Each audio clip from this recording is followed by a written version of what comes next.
So growing up was sort of the epitome of what you saw on TV in the late 50s, early 60s. A neighborhood, in this case Devon.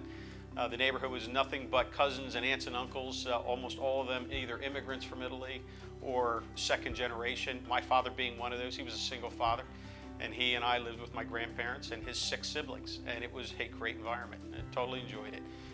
My hobbies are sports and music, but primarily sports. I love every sport there is. My wife and her brothers used to say, my gosh, it's all sports weekend when Mike's around. So in thinking about how we started NewSpring, the story starts 15 years ago.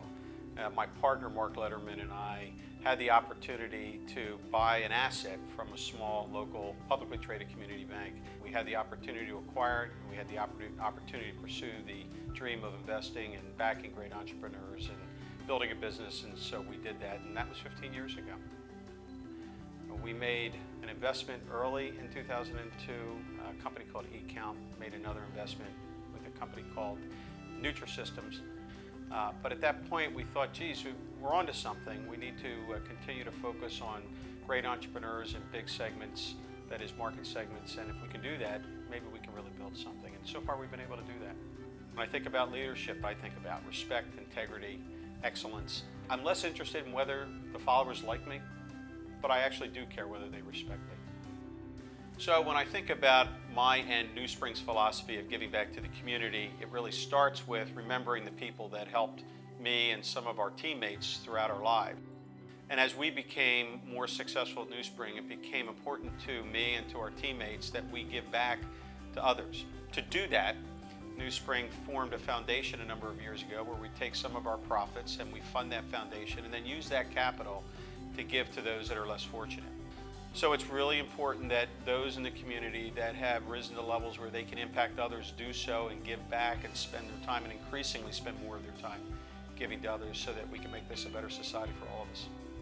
What advice would I give to a high school kid or a kid just coming out of college and thinking about their future? There would be 2 or 3 things. One would be have fun. Life's short, so go out there and enjoy yourself. 2, follow your passions. If you're good at what you do, and if you're excellent at what you do, you're going to be a success, and the monetary rewards, whatever that means to you, will come. And finally, set goals and follow them. You've got to plan a bit. You've got to follow your dreams, but you've got to set some goals in order to get those dreams accomplished. And every goal that you accomplish, no matter how big or small, makes you feel better about yourself and more likely to set bigger goals and accomplish them as well. So when I think about the tenets of junior achievement, that's work readiness, financial literacy, and entrepreneurship, to me they're all important. Entrepreneurship, even though that's what I deal with, may be the least important because not everybody has the desire or the tolerance to be an entrepreneur, but everybody could benefit by having knowledge of financial literacy and being ready to do a job. And work readiness is crucial. There's nothing somebody feels better about than getting that paycheck and seeing that paycheck increase year after year so that they can deal with their families and be secure in their livelihoods, because financial success equals power over their own lives, and we can all benefit from that. So when we think about entrepreneurship and that particular skill set, which is something Junior Achievement fosters and teaches, it's important whether you want to start a company or whether you want to agitate from within a company. Some people want to start their own companies. They just have that yearning, that itch, and that level of independence and risk tolerance to do that. Others want to be more of an entrepreneur, where they can help an existing company foster and grow. Both are very, very helpful, and it's important to continue to teach it. When we started NewSpring, that is when we founded/purchased NewSpring Ventures, we had 4 employees. That went to 3 fairly quickly. We had $90 million of capital under management. We had 4 portfolio companies that had aggregate revenue of $15 million.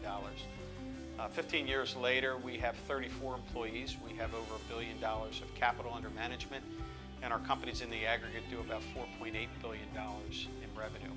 We've invested over $500 million of that $1 billion.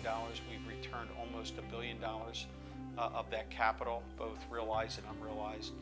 So lots happened in the last 15 years, and it's really due to the team that we've had and the CEOs and their teams in our portfolio companies. We've been blessed.